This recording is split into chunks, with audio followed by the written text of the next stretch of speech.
I've learned that the world feels different when you wake up inside a van. The ceiling's closer, sounds hit sharper, and the cold, well, it doesn't just bite. It seeps into your bones and lingers like shame. That morning, I woke up to the smell of cinnamon. It came from the back, where I'd left a tray of day-old pastries wrapped in foil. I baked them on a single-burner stove, hooked up to a propane tank makeshift, but good enough for the folks who pass through the marina parking lot in this sleepy Oregon town. I stretched my legs stiff from another night, curled up on the passenger seat, and pushed open the sliding door. The ocean mist rolled in low, the kind that sticks to your hair and makes the world look softer than it really is. Business was slow that day. Thursdays always are. I set up the tiny folding table with the chalkboard sign that read, "Homemade cinnamon rolls, $2, or pay what you can." Most folks paid the $2. A few gave more. Some nodded politely and walked past, but I wasn't expecting a child. He couldn't have been older than 7. Curly brown hair, sneakers too clean for a kid who played outside much. He stood near the laundromat across the street, clutching a hoodie like it was a life raft. His eyes were red. He wasn't just lost. He was frozen with fear. At first, I didn't move. I've learned not to get involved. People don't always like help from strangers, especially not someone who sleeps in a van and sells food off a folding table. But then he covered his ears. A car nearby backfired sharp and sudden. The boy dropped to a crouch, rocking on his heels. I knew that posture. I've worn it myself behind locked bathroom doors when I was younger. I grabbed the small speaker I keep behind the driver's seat and walked over slowly. "Hey," I said gently, kneeling beside him. "Can I show you something?" He didn't answer, but his breathing was quick, erratic. I pressed play on the speaker. A soft guitar melody drifted out one of my mom's old compositions I'd recorded years ago. Simple, soothing. His rocking slowed. "Here," I said, offering him the speaker. "It helps me sometimes, when the world gets too loud." He took it without looking at me, clutching it to his chest like a blanket. His hands were trembling. We sat there for a while, on the curb, in silence. Just 2 strangers, one too small to understand the world, and one too tired to run from it anymore. I didn't notice the man watching us until I stood up to grab a napkin from my van. He was leaning against a black SUV across the street. Tall, broad-shouldered, with a worn military jacket, zipped to the neck. His posture was still, his eyes fixed on us, not with anger, but with a kind of careful calculation, like he was trying to understand what he was seeing. I walked back slowly, wiping the boy's nose with the napkin. "You got a name, little man?" I asked quietly. He looked up finally, his voice a whisper. "Leo." Before I could ask anything else, the man crossed the street. "Leo," he called out.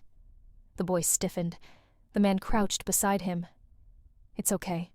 You're safe now." Leo let the speaker drop.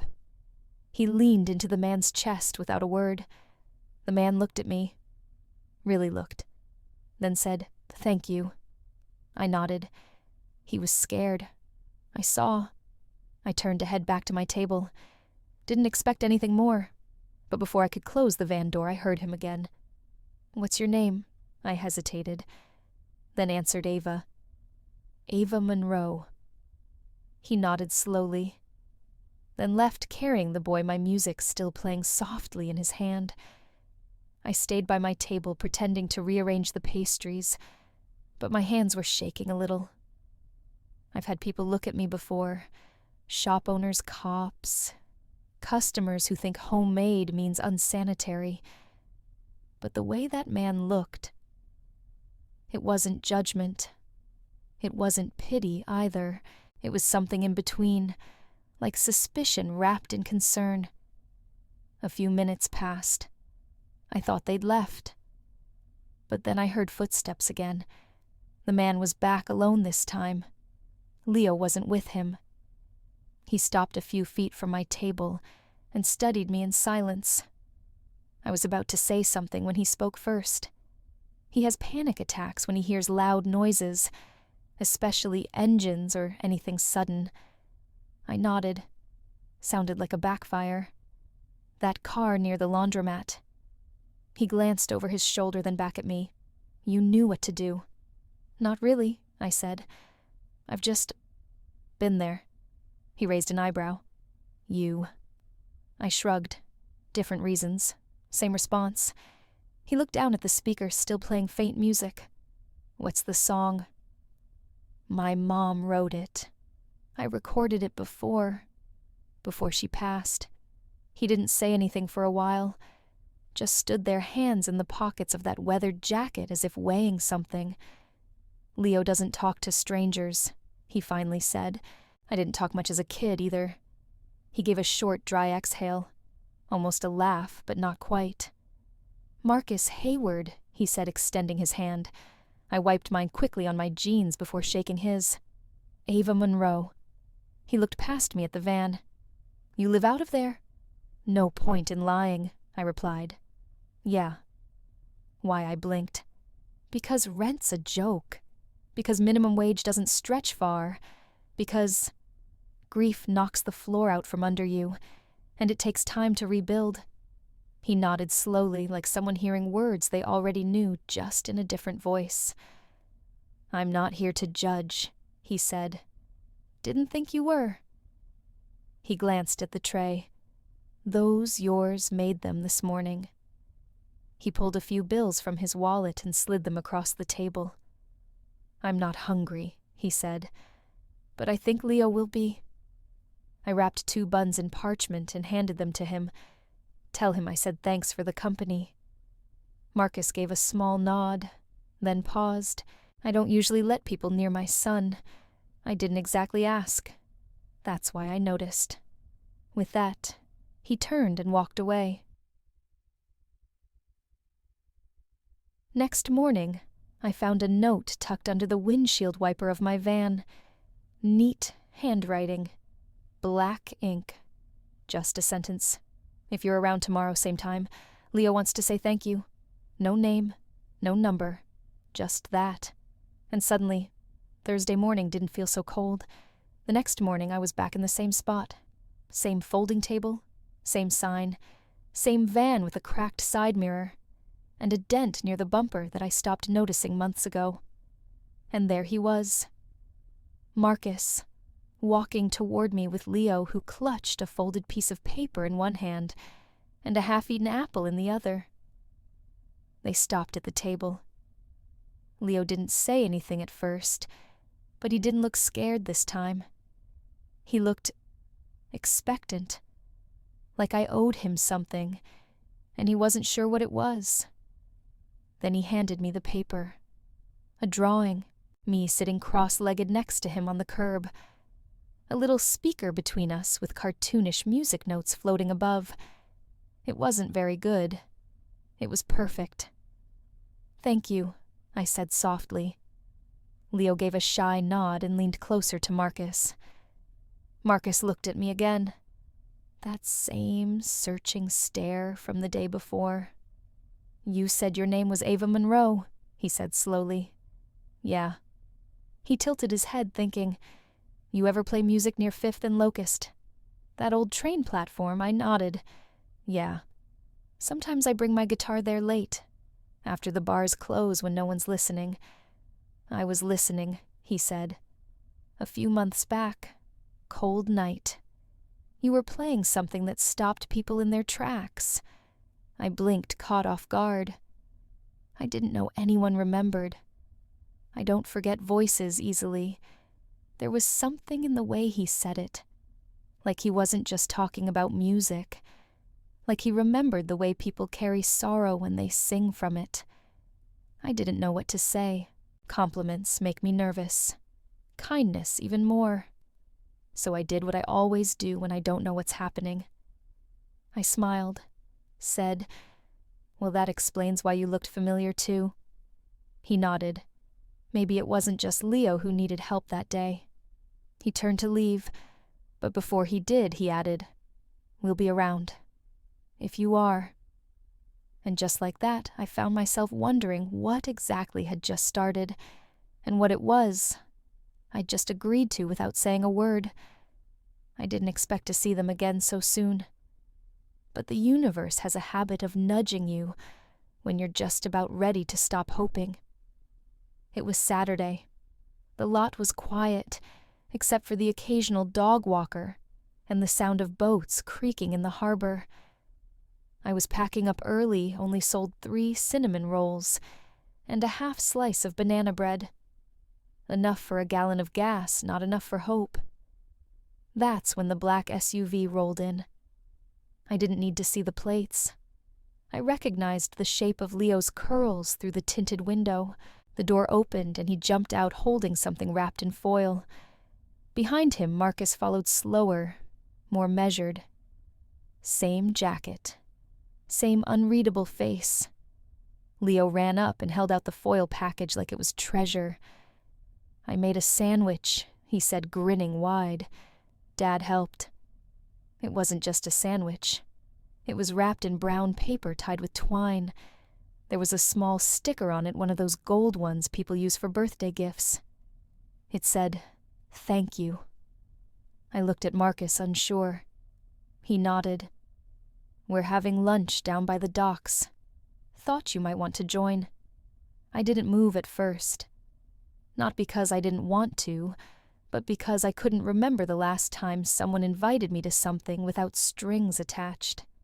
Not a handout. Not charity. Just lunch.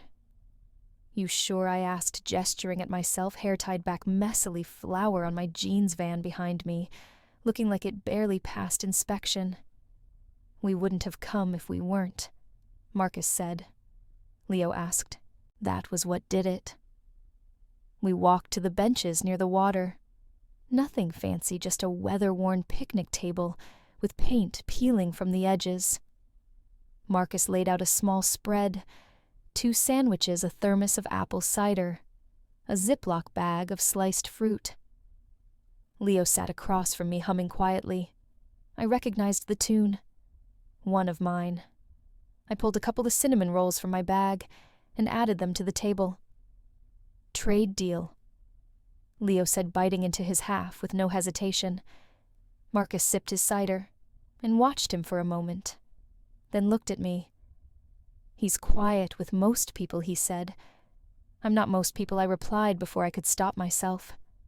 Then added, I'm just different. That's why he likes you." No one said much after that. And maybe we didn't need to, because for the first time in a long time, I wasn't trying to prove I belonged. I just did. After lunch, Leo ran off toward the edge of the dock to chase seagulls, leaving us sitting in the soft scrape of ocean wind and gull cries. Marcus leaned back on the bench hands, folded in his lap eyes, following his son like a man who's seen too much to ever stop watching. Then he said, almost like an afterthought, 3 years ago, I got a box of cinnamon rolls from a stranger, left on the hood of my car with a note that said, "For anyone having a hard day." I turned toward him, eyebrows raised. He nodded. They were still warm, wrapped in parchment. No name, no number.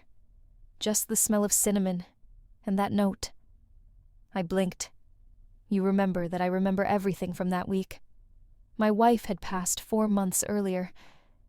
I wasn't sleeping. Leo wouldn't speak, and the world felt like it was about to crack open. He paused. I didn't even like sweets much. Still don't. But I ate every bite of those rolls, and I kept the note. My voice caught a little. That was me. Marcus looked at me. I know. I blinked again, stunned. How you signed the note with a doodle. a treble clef with a little heart at the end. My hand instinctively reached for the back pocket of my jeans, where I still carried a Sharpie for labeling baked goods. I'd drawn that same doodle on every bag, every box. It was the only signature I'd ever used. I used to leave food at the hospital drop points, I said, during COVID, back when I still had a kitchen. You had more than that, Marcus said. You had heart. I didn't know what to say. My first instinct was to laugh it off, make a joke dodge the compliment, but I didn't. Instead, I asked, "Why are you telling me now?" He shrugged. "Because you should know it mattered. You mattered. Even back then. It's strange. You can survive years of hardship, build armor so thick, not even memory can pierce it. And then someone says one kind thing, and everything softens all over again."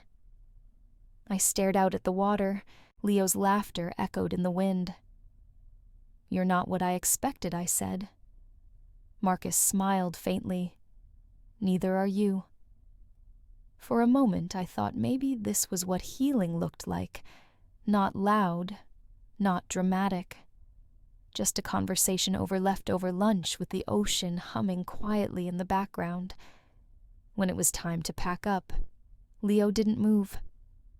Marcus had already stood tossing sandwich wrappers into a paper bag. The sun had dipped just enough to cast golden light over the marina, and most of the other benches were empty now. Just us. Just this quiet little moment. "Come on, kiddo," Marcus called gently.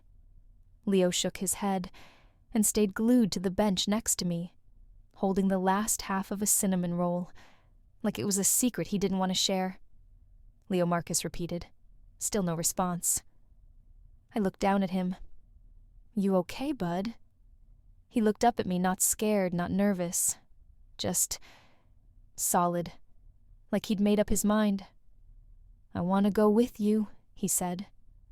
My breath hitched. Marcus took a step closer, pausing. "Leo." No, Leo interrupted. "Just for a little bit. She makes it quiet." I glanced at Marcus, unsure what to do. I didn't know the rules here. I wasn't family. I wasn't anyone, really. "I don't think that's a good idea," I said softly. "Your dad, I trust her," Leo said. Marcus raised an eyebrow. "He doesn't say that often." I gave a nervous laugh. "That's a lot of trust for someone who lives in a van." Marcus tilted his head, considering something, then asked, "You ever thought about taking care of kids professionally?" I blinked. "Me." He nodded. "You've got a calmness about you." Leo responds to that. He doesn't respond to much lately. I didn't know what to say. "I don't need charity," I finally whispered. "This isn't charity," he replied. "It's a job, if you want it." Leo looked up at me again, eyes wide, hopeful. And for the first time in years, I realized someone wasn't just giving me something. They were offering me a place to be needed. I didn't answer Marcus right away.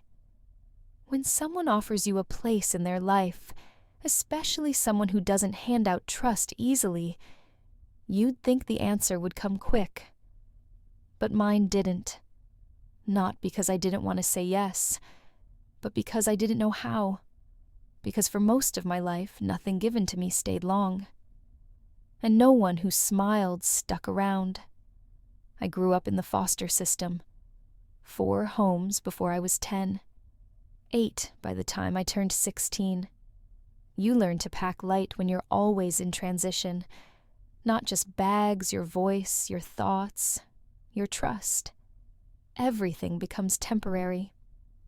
One of my earliest memories is of being dropped off with a family who smiled big and smelled like lemon disinfectant. I had a doll with one eye missing. I left it on their kitchen counter the first night, hoping someone might sew it back together. The next morning, it was gone. Along with the smile from the woman's face, she said I didn't take care of things, that I was wasteful. that I should be grateful. That word followed me everywhere. Grateful.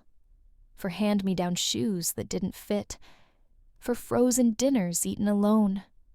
For adults who kept my body safe, but never once asked what I dreamed about. At 17, I aged out. The state handed me a brochure, a prepaid phone, and a list of shelters in the county. By then, I had learned 2 truths. 1, people leave. 2, it's easier if you leave first. I bounced between kitchens and laundromats, scraping together part-time work. Then, I met a woman named Denise, who ran a community arts center. She heard me playing guitar behind a bus stop once, and asked if I wanted to teach a free music class for kids. For a while, it felt like I had something. A rhythm. A reason. Then someone stole from the cash box. I didn't do it. But I was the only one with no fixed address, no references, and no one to vouch for me. So I got blamed. Denise didn't yell. She didn't even confront me. Just quietly changed the locks and sent an email that said, "We're moving in a different direction." That was the last time I let someone hand me anything with strings attached. Since then, I'd only accepted what I could earn or carry. I didn't want favors. Favors had consequences. So when Marcus offered me a job, a place, a role in his son's life, my chest tightened like it was bracing for impact. That night, I sat in my van and stared at the ceiling. I ran my fingers over the worn edge of my guitar case, where the zipper barely held. I thought about Leo, the way he said she makes it quiet, like I was a lighthouse instead of the storm I always assumed I was. And I realized something I hadn't let myself feel in years. I wanted to stay. I wanted to be seen, not pitied, not managed, not warned about, just seen. For who I really was, scars and all. The next morning I asked Marcus if we could talk just the 2 of us. He met me near the marina's same bench where we first shared lunch. Leo was with a neighbor for a few hours. The air smelled like salt and pine needles, and the fog hadn't fully lifted yet. It felt like a space between worlds, quiet enough for truth to land softly. I sat first, my hands folded tight in my lap. "If I'm going to be around your kid," I said, not looking at him, "you need to know who I really am." Marcus didn't move, didn't interrupt, just waited. So I told him about the foster homes, about getting blamed for stealing at the arts center, about couch surfing, about sleeping in the van during snowstorms with my guitar case as a pillow, about the time I almost gave up but didn't because I heard a kid playing one of my songs on YouTube, and it reminded me that I once mattered to someone. I didn't sugarcoat it, didn't ask for sympathy, just facts laid bare. When I was done, I exhaled. It felt like I'd handed him the sharpest parts of myself, and waited to see if he'd flinch. Marcus sat in silence for a long beat. Then he asked, "You ever hit a child?" I frowned. "What, no? Use drugs. Steal. No. I mean, I've taken food when I was hungry, but nothing that didn't feel like survival." He nodded. "That's all I needed to know." I blinked. "That's it. You survived things most people wouldn't come back from, and you still sat on a curb and comforted my kid without anyone asking you to." His eyes softened just slightly. "I don't need perfect Ava. I need real." And with that, something inside me eased. Not fully, but enough. Enough to say okay. Marcus didn't say much after that. Just gave me a long look, then stood in motion toward his SUV. "Come on," he said. "There's something I want to show you." I followed, unsure of what came next. The ride was quiet, the kind of silence that didn't ask to be filled. We drove past pine-lined roads, down a gravel path I'd never noticed before, until we pulled into the driveway of a small house, tucked behind a row of overgrown hydrangeas. Not big, not flashy, but sturdy, like it had weathered more than a few storms. He led me inside through the back door straight into a kitchen that smelled like coffee and old wood. Leo's backpack was hanging on a hook, and a single drawing him and Marcus holding hands was taped to the fridge. Marcus walked down the hallway, stopped at a door near the end, and turned the knob. This was the guest room, he said, pushing it open. The sunlight hit first, pouring through gauzy curtains that swayed just a little with the breeze from the open window. The walls were bare, but the bed was made. A small desk sat under the window, with a lamp already plugged in. He didn't say anything else. Just took a key from his pocket, placed it gently on the nightstand, and nodded toward it. "For as long as you need," he said. That was it. No lecture, no list of rules, just space and trust. I stood in the doorway for a moment, frozen, not because I didn't want to go in, but because I didn't remember the last time someone had made a space with me in mind. When I finally stepped inside and sat on the edge of the bed, I pressed my palm into the blanket. It didn't creak. It didn't collapse. It held me. That night, I didn't sleep in my van, and for the first time in years, I didn't sleep like I might have to leave in the morning. It had been almost 2 weeks since I moved in. 2 quiet, cautious weeks. Mornings started with Leo sliding a coloring book under my door. Afternoons meant cinnamon rolls cooling on the windowsill. Evenings were filled with soft music and softer silences. Marcus didn't hover. He just existed nearby, steady and unshakable, like the house itself. For a while, I let myself believe it might last. Then came Denise. I was folding laundry when I heard the knock.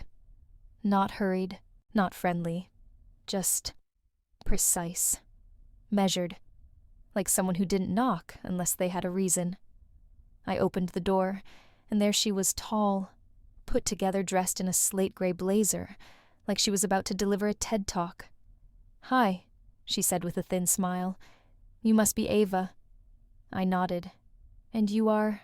"I'm Denise, family friend, godmother to Leo."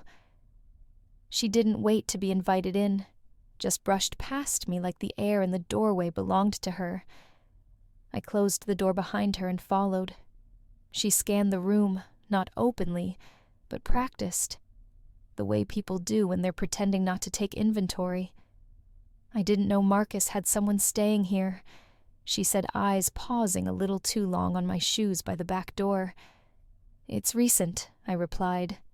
"He offered the guest room." She gave a polite hum, but it didn't reach her eyes.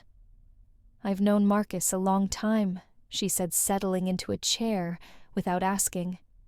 "He doesn't usually invite people into his space, especially not around Leo." I didn't answer. I'd learned long ago that silence sometimes says more than defense. Denise leaned forward slightly. "Where are you?" From Ava here and there. Work part-time baking. Some music gigs. Bit of everything. She smiled again, sharp this time. "You're not professionally trained with kids, are you?" "No, I'm not." She sipped the coffee I hadn't offered. "Just making sure Leo's safe, that's all." That sentence landed heavy, like a weight she wanted me to feel pressing into my chest. I swallowed it. Leo's more than safe. She tilted her head, then stood. "Well, I'm sure Marcus knows what he's doing." But her tone said she wasn't sure of anything. When she left, she didn't shake my hand. She just looked me up and down like I was a question she didn't quite trust the answer to. And as the door closed, I realized something I hadn't felt in a while. I was being watched. It started with a knock on Leo's bedroom door. Not mine, not Marcus's. Leo's. I was helping him build a cardboard fort in the living room when the sound came 3 fast taps and a voice through the wall. "Leo, sweetheart. It's Denise. You decent in there?" He looked at me puzzled. Why would I not be decent? I smiled, trying to mask the tension creeping up my spine. "I'll be back in a second," I said softly, patting his shoulder. Denise was standing just outside his door, phone in hand, looking like someone who'd just finished filing a report and couldn't wait to read the fine print out loud. "I thought you should see this," she said, turning the screen toward me. It was a video, a shaky, zoomed-in phone recording taken at night, lit by the buzzing overhead lamps of a gas station parking lot. In the video, I was arguing with a man in a heavy coat, my old landlord. You could hear raised voices. Mine. His. The video didn't show what led up to it, or the week I'd gone without heat, or the threats he made about throwing out my guitar if I missed another payment. It just showed me. Angry. Desperate. Loud. And in this world, especially in small towns like ours, people don't always care about the why. Denise paused the clip. It's public now, making the rounds in one of the local Facebook groups. I didn't ask how she found it. I already knew. "She threatened to burn down the house," Denise said quietly. I shook my head. I said, "This place might as well burn, because he left the heat off for 3 days in January. That clip's been chopped up to sound worse. You were holding a bat. It was to get into my own storage unit. He locked it illegally." She didn't blink. Perception, Ava. That's what matters when there's a child involved. I didn't say anything. I didn't need to. Her face said everything. This was the moment she'd been waiting for, the proof she thought would settle the unease in her bones. "You should talk to Marcus," she said, stepping back, "before someone else does." She left without another word. I sat down hard on the edge of the couch, my breath shallow.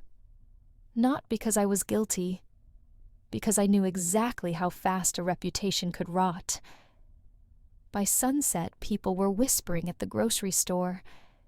A neighbor who once waved every morning suddenly stared straight ahead when I passed. Even at the marina, a vendor who once traded me soup for cinnamon rolls turned cold. All from a 38-second clip, with no beginning and no context. And I realized, people don't wait for the truth. They wait for something that confirms what they already want to believe. And in their eyes, I had just become the stranger who didn't belong. I didn't wait for Marcus to bring it up. I didn't want to see it on his face, the shift. That moment when trust becomes doubt. When kindness turns into something measured, cautious. So I started packing before the sun even came up. It wasn't much. A duffel bag with a few changes of clothes. My guitar. The notebook with half-finished songs and recipes scribbled between verses, and the little drawing Leo gave me, and him on the curb music floating in the air. I tucked that last one into the front pocket of my jacket. Couldn't leave it behind. I kept my steps quiet. Tiptoed past the living room, past the lamp that flickered when you turned it on too fast, past the shelf where Leo kept his stack of dinosaur books. The house was still sleeping, or pretending to. I paused at the kitchen doorway. Marcus was there, standing in the dark with only the light from the open fridge casting a blue glow across his face. He didn't look surprised to see me. "You don't have to do this," he said. I kept my voice low. "Yeah, I do. Ava." I saw the way the neighbors looked at me yesterday, the way Denise held her words like a loaded gun. I tried to smile. People like me don't get to stay long in places like this.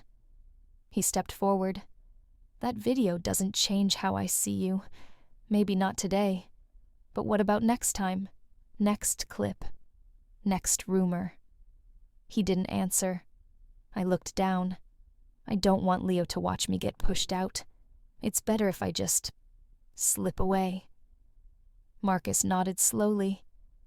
Not because he agreed, but because he understood. That's the thing about men like him. They've lost enough to know when someone's already halfway out the door.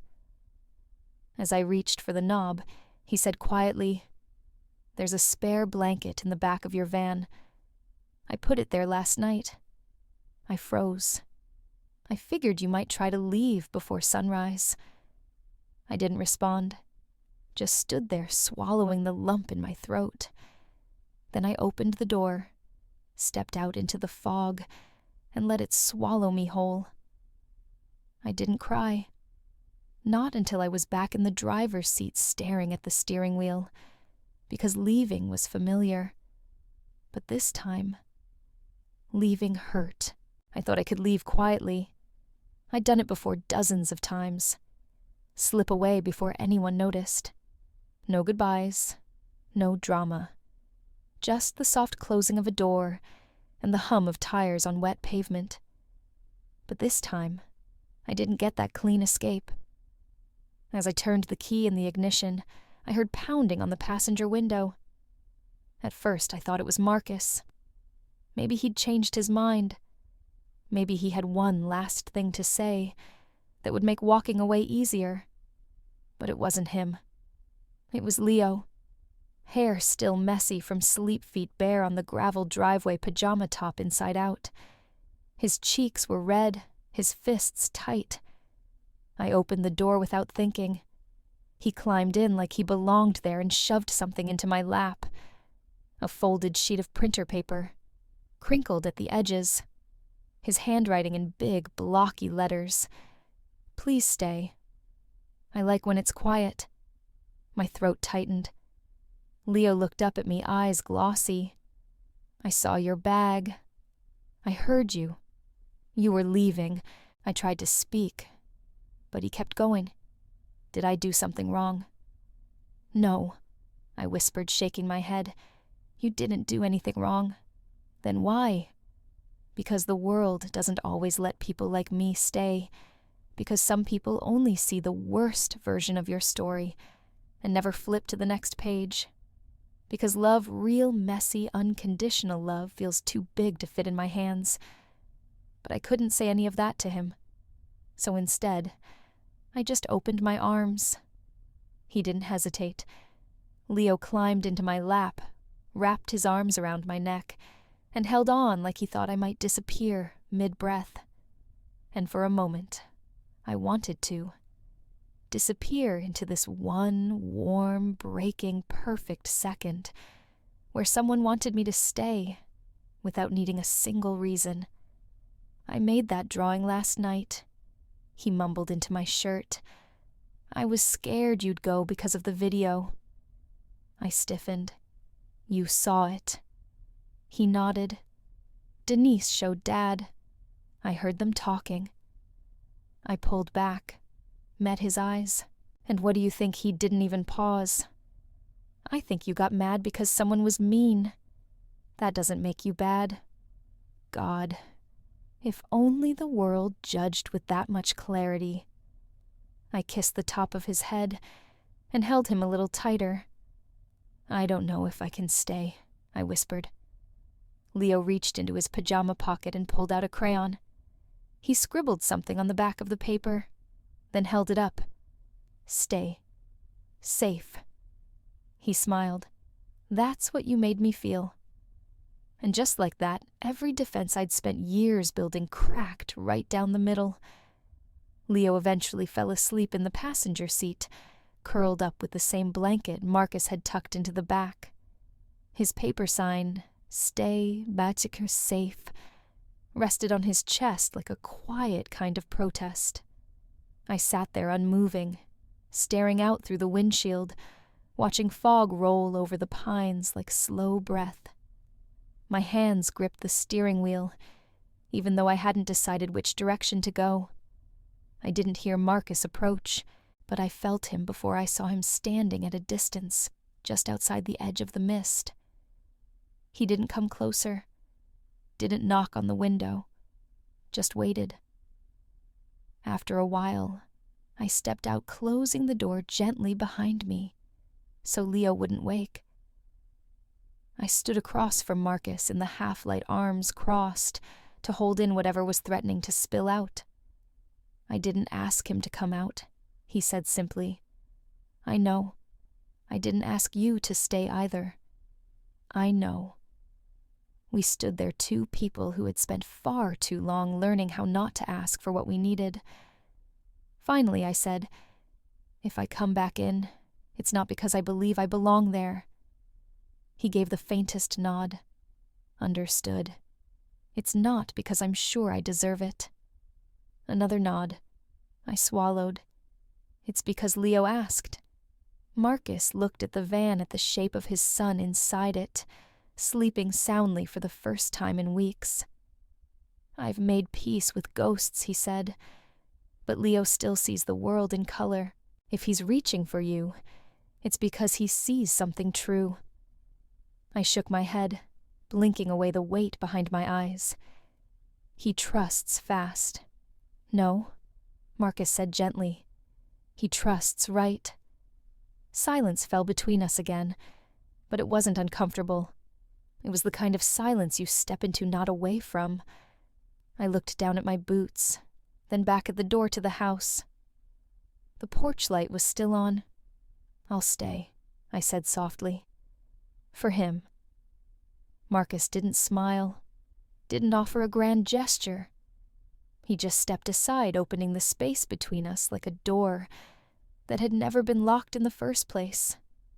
And I walked through it. Not for me, not yet, but for a boy who drew his feelings with crayons and believed someone like me could mean safety. I stayed, moved my bag back inside, unpacked exactly 2 shirts into the empty dresser drawer, folded them like I might still have to run in the morning, but didn't want them wrinkled if I stayed. Marcus didn't say much. Leo greeted me like nothing had happened, just held out a granola bar and asked if I could help him spell triceratops for a school project. Life moved forward, but my heart didn't, because staying doesn't mean settling, and being allowed in isn't the same as being chosen. There was still space between me and the house, not in square feet, in trust. I caught it in the way neighbors hesitated when they saw me on the porch, in how Marcus spoke carefully, never quite letting his guard down, not out of fear, but out of habit. And I couldn't blame him. I had habits too, like checking the lock on my van 3 times a night, even though I wasn't sleeping in it anymore, like leaving the light on in the guest room just bright enough to see the exit, like apologizing when I took the last piece of toast, even if no one asked me to. The hardest part of staying wasn't other people's doubt. It was learning to quiet my own. For years I wore invisibility like armor. I knew how to shrink myself in public, how to look busy enough to avoid questions, how to smile in the exact tone that said, I'm fine, don't worry about me. But now, someone was worrying. A small boy who wanted me to read bedtime stories. A quiet man who brewed 2 mugs of coffee every morning, even when I woke late. And slowly, almost painfully, I started to ask myself the question I'd buried for years. What if I was allowed to be here? Not just tolerated, but wanted. That question didn't have an answer yet, but for the first time, I was willing to find out. I didn't wake up that morning planning to be brave. I just wanted to bake. There was something about the quiet of the kitchen before the house stirred, before Leo's laughter echoed down the hall, before Marcus poured his first cup of coffee, that made me feel steady. So I kneaded dough in silence. Cinnamon, vanilla, brown sugar. Rolled each loaf like a prayer. I didn't know how to say out loud. By the time the oven timer went off, the sun was rising. I had 6 loaves, 2 trays of soft rolls, and just enough courage to do something stupid. Or maybe something necessary. I packed them up in a box and drove downtown, to the same corner where the video had been filmed.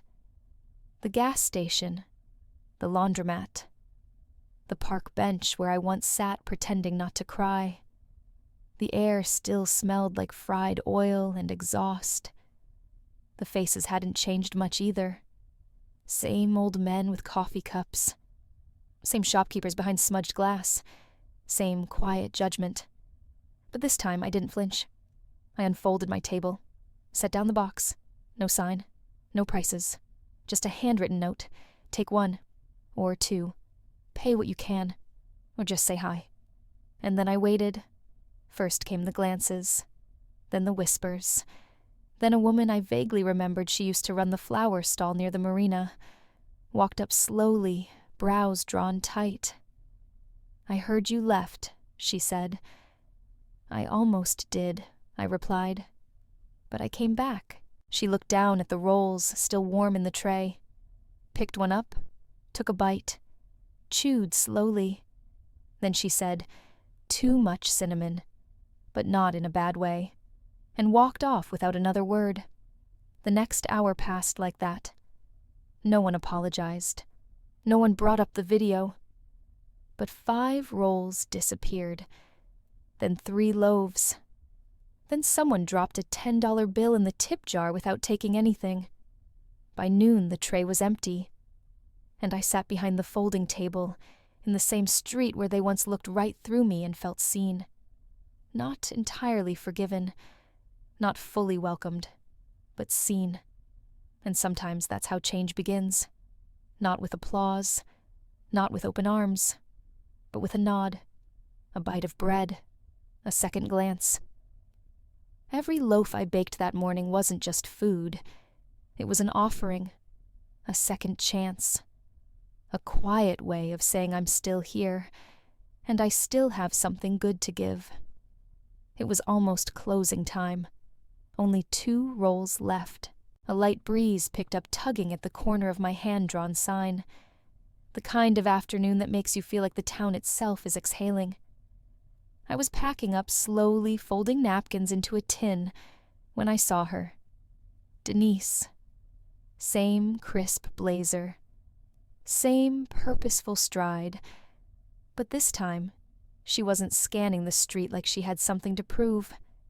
She just walked up to the table, eyes on the bread hands tucked calmly into her pockets. I braced myself. For a warning. For a lecture. For whatever last thread of doubt she hadn't already voiced. But none of it came. She picked up one of the rolls, one I'd baked softer on purpose, remembering Leo said they reminded him of pillows with sugar. She held it gently, like she was weighing more than pastry. Then reached into her bag, pulled out a $5 bill, and placed it next to the tip jar. Still silent. Still studying me. Her gaze lingered, not cold like before, just curious, measuring me against whatever version of the story she'd built in her head. Then softly, almost like she forgot she was speaking aloud, she said, "Still warm." I nodded. "Just came out of the oven a couple hours ago." She gave the faintest smile. A real one, not tight or polite. Then added almost to herself, "You're still here." "I am." Denise didn't respond, just turned to leave. But before she stepped off the curb, she paused, half her body already angled toward the car. Then over her shoulder she said, "They smell like something my mother used to make. I haven't thought about that in years." I didn't know how to reply, so I just said, "Thank you." And that was it. She didn't look back, didn't say anything about the past, or Leo, or Marcus. She just left with a paper bag in hand and cinnamon in the air. But something had shifted. Not a friendship, not forgiveness, just a small, shared softness. And in a town like this, that was more than I ever thought I'd get. The next Sunday, Leo tugged at my sleeve as I wiped crumbs off the table. "Can I show you something?" he asked, eyes bright, under his too big baseball cap. "Of course," I said, setting down the rag. He grabbed my hand and led me across the street, past the food truck lot to the park bench near the old laundromat. The same one I'd sat on that cold morning. The same one where he'd first curled up beside me, hands shaking world too loud. Now he stood in front of it, like he was unveiling a monument. There, taped neatly to the backrest, was a cardboard sign, drawn in thick black marker surrounded by stars and uneven hearts. Eli's bench, where Cinnamon and Quiet started. I covered my mouth with my hand. "You did this." He nodded proudly. "I made the sign yesterday. Dad helped me spell it right." I sat down slowly, the wood still a little warm from the sun. Leo sat beside me. "It's where everything good started," he said. "I was scared. And then you were there, and then it got quiet." My throat tightened. "And now," he added, looking serious, "this can be your spot too. Not just mine. But it's called Eli's bench, because I found it first." I laughed through a tear. "That's only fair." He handed me a sticker from his pocket, one of the sparkly ones he usually saved for his dinosaur charts. "You can put this on your bread table, so people know it's official." I took it carefully. "What does official mean?" He thought for a second. "It means it's not going away." I stared at the bench, the sticker, the boy next to me with jam on his sleeve and sunlight in his curls. Not going away. 2 months ago, I lived in a van and avoided eye contact with strangers. Now a 6-year-old was giving me naming rights to the one place that made him feel safe. I pressed the sticker to the corner of my folding table later that day, right next to the tip jar, and when people asked what it meant, I just said, "It's where everything started." It was Marcus's idea. "There's a youth shelter in town," he said one evening over dinner, his voice casual but careful. "They're hosting a community night, inviting speakers who've lived through stuff, real stuff." I looked up from my plate. "You want me to go only if you want to?" I didn't answer right away. I'd spoken before, sure, at open mics behind a guitar hiding behind melody, but never like this. Never with just my voice, just the truth. But something inside me whispered, maybe it's time. So a week later, I found myself standing in front of a folding chair crowd, inside a rec room that smelled like paint and pencil shavings. Most of the faces staring up at me were teenagers. A few barely looked older than Leo. I'd brought nothing with me. No slides, no script. Just the same notebook I used to scribble lyrics in when the world felt too sharp. I held it to my chest as I started. "My name's Ava. I used to live in a van parked behind a church bakery in winter. Before that, I lived in homes that weren't mine, with people who didn't ask my favorite color. I aged out of the foster system on a Tuesday.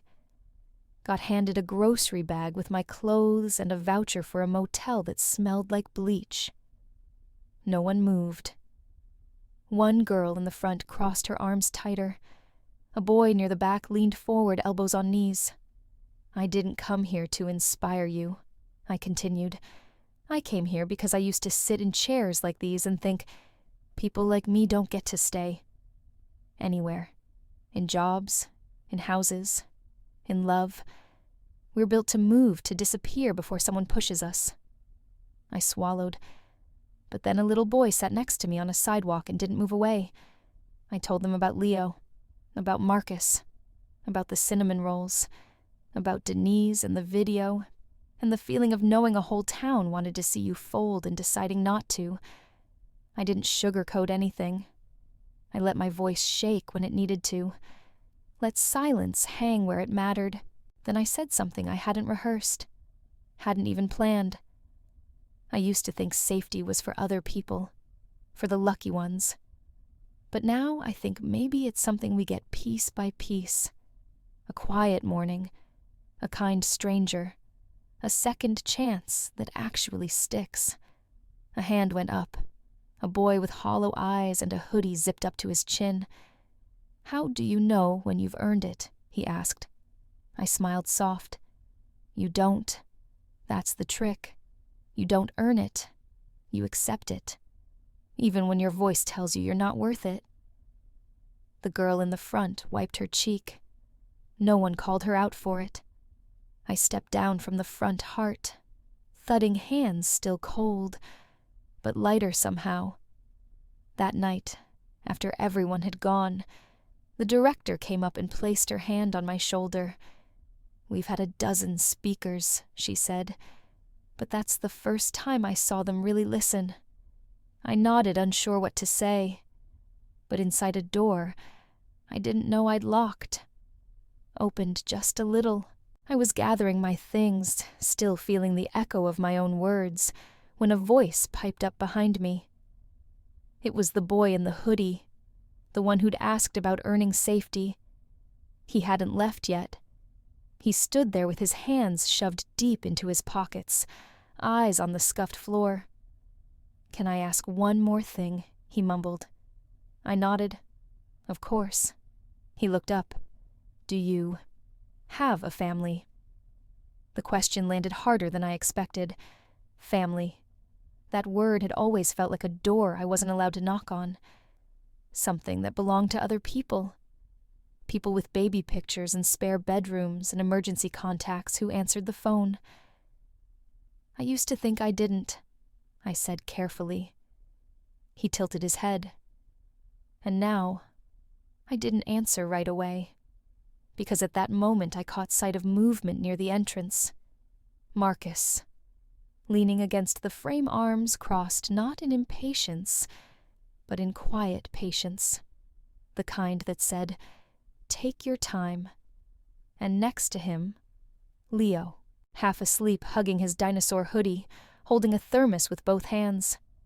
He saw me looking and gave a sleepy wave. I smiled, then turned back to the boy and said, "Now, I think maybe family is anyone who waits for you to finish talking, even when it's late." He gave a tiny nod, and I realized I didn't need to explain any further. Some truths don't need to be spelled out. Some families don't need to match. They just have to show up. A few days later, Marcus placed a folder on the kitchen table. It was morning, Leo still asleep. Sun barely rising, the smell of toasted oats filling the room. Quiet. Safe. I looked down at the folder. Yellow. Labeled in black pen summer program. Guardian authorization form. Marcus didn't say anything at first. Just poured coffee into 2 mugs. Then he slid a pen toward me. "They need someone to sign off," he said. "In case of field trips, permission slips, emergency contact stuff." I stared at the form. My name was already printed neatly beside temporary guardian. My chest tightened. I've never signed anything like this before, I said, voice barely above a whisper. "No rush," Marcus replied. "But they asked for a name Leo trusts, and he gave them yours." That hit harder than I expected, because trust is one thing, but being named, chosen, written down, made official that was something else entirely. I picked up the pen. My hand hovered over the line. Not because I doubted Leo, not even because I doubted Marcus, but because for once, I didn't want to cross out my own name after writing it. I wanted it to stay. I pressed the pen to the paper and wrote slowly, Ava Lane No Doodle. No fake last name, no half initials, just mine. I underlined it before I could second-guess myself. Marcus didn't clap, didn't comment, just slid the folder back into his bag and said he's going to be thrilled. I smiled, then looked toward the hallway, where Leo's small footsteps had just begun padding toward us. And for the first time in my life, my signature didn't feel like something I had to hide. It felt like a promise. The sign wasn't fancy. Just a wooden plank Leo helped paint hung with twine on 2 hooks above the small green cart I'd refurbished myself. The paint still smelled fresh. The chalkboard menu leaned slightly to the left, but it was mine. Ava's Bench Bakery. Baked fresh. Served warm. Sit if you like. I opened at 8:00 a.m. sharp. A ribbon of sun slid through the trees and spilled onto the sidewalk, like it knew something special was happening. I'd been up since 4:30 rolling dough with fingers that didn't shake anymore. Kneading, braiding, glazing. Every loaf felt like a conversation I finally knew how to have. By 7:55, I'd set out 3 kinds of bread, a batch of rolls, and a jar labeled pay, what you can, or pay with kindness. And then I waited. The street was quiet. Just the rustle of leaves, the squeak of a jogger's sneakers, the distant bark of a dog somewhere across the park. For a moment, I worried no one would come.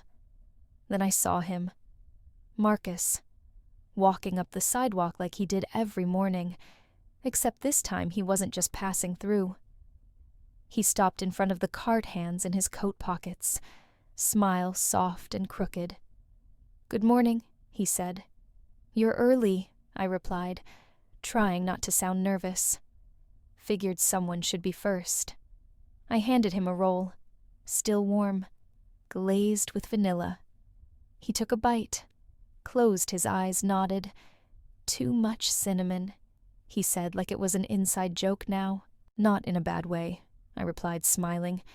He dropped a folded napkin into the kindness jar. I opened it later, and inside was a note. "You stayed. That's the recipe that matters." M. By 8:30, 2 more customers came. Then 5. A mother with twins, a boy on a bike, a teacher from the community college who remembered me from the shelter talk. Each one brought coins or small bills or just a story. And every one of them sat, ate, stayed longer than they meant to. By noon, I was sold out. And for the first time in my life, I didn't feel like I was standing in someone else's town, hoping not to get noticed. I felt like I belonged there, like the bench and the cart and the morning sun all quietly agreed, "This is where you were meant to be." By the second week, I started to recognize their footsteps before I saw their faces. The slow, cautious kind. The kind that said I'm not sure if I'm welcome here. But I came anyway. One morning, I was arranging lemon scones when I noticed 3 older men standing a few paces away from the cart hands, in coat pockets, eyes low, pretending to study a bus schedule that hadn't changed in years. I knew them. They used to sit in front of the Veterans Hall down the block, playing cards, talking baseball. One of them, Mr. Harris, had once crossed the street when I passed by after the video. Now he was the first to step forward. He cleared his throat. "Heard you made real bread. Not that soft stuff from plastic bags." I smiled. "You want crusty or sweet?" He pointed. "Both." The other 2 followed, grumbling just enough to maintain dignity. They sat down at Eli's bench, split a loaf between them, and didn't say much. But when Mr. Harris stood to leave, he dropped something into the jar. A patch. Navy blue. Threadbare. It read 2nd Battalion. Retired, not silent. He didn't explain. He didn't need to. The next day, Mrs. Donnelly showed up, the neighbor who once reported me to the HOA board when I parked my van too close to her hydrangeas. She held a plant this time. Lavender, in a clay pot. "I thought it'd look nice next to your cart," she said, not meeting my eyes. "It will," I said, accepting it carefully. Then came the art teacher who used to roll her eyes when Leo mentioned me in class. The coffee shop barista, who once posted a comment under the video calling me unstable. Even the city clerk who ignored my permit request the first time around. They all came, one by one. None of them apologized, but they paid. They stayed. They asked how I was sleeping. They complimented the rolls. And then one cloudy Thursday, Denise returned. This time she wasn't in a blazer. No clipboard. No polite smile. Just jeans, a gray sweater, and a tote bag filled with something that looked suspiciously like jam jars.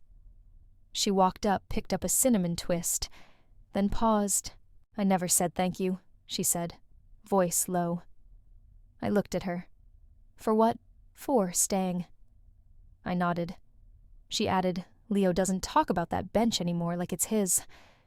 I tilted my head. "No." She shook hers gently. "Now he calls it ours." She placed a jar in the cart beside the bread. Strawberry jam, homemade, labeled in her neat cursive. "For your regulars," she said. And then she walked off. No speech. No terms. Just strawberry jam. That afternoon when I sat down to rest, I realized something. Acceptance doesn't always arrive with fanfare. Sometimes it arrives like bread left on a doorstep, or jam in a jar. Not loud, but honest. It was a Sunday. The bakery cart was closed. The air smelled like pine and cooling pavement. And I stood in front of the old van parked behind Marcus's house, the one I hadn't touched in weeks. It looked smaller than I remembered. The curtains I once pinned up with binder clips had fallen. One tire was low. The guitar case still sat in the back, half covered by a blanket I didn't need anymore. I opened the door, sat inside, and let the silence wrap around me one last time. This van used to be my whole world, my shelter, my hiding place, my excuse to never stay too long. And yet somehow here I was, still in this town, still waking up to sunlight on kitchen walls I didn't have to borrow, still packing cinnamon rolls for a boy who believed in quiet more than words. I brushed dust off the steering wheel and smiled. "I don't think I need you anymore," I whispered. Not bitter, not ungrateful, just ready. When I stepped out, Leo was waiting, holding a mug of warm cider with both hands, like he was afraid it might spill if he moved too fast. "Are you throwing it away?" he asked, nodding toward the van. I shook my head. "No, I'm letting it rest." He grinned, like it's retiring, exactly like that. We stood there for a while, side by side, and in that moment I thought about something I'd never said out loud before. I didn't step into that town to change anyone's life. I didn't go looking to fix a family. I wasn't trying to prove anything. I was just trying to survive. But somehow, without even asking for it, they saved me first.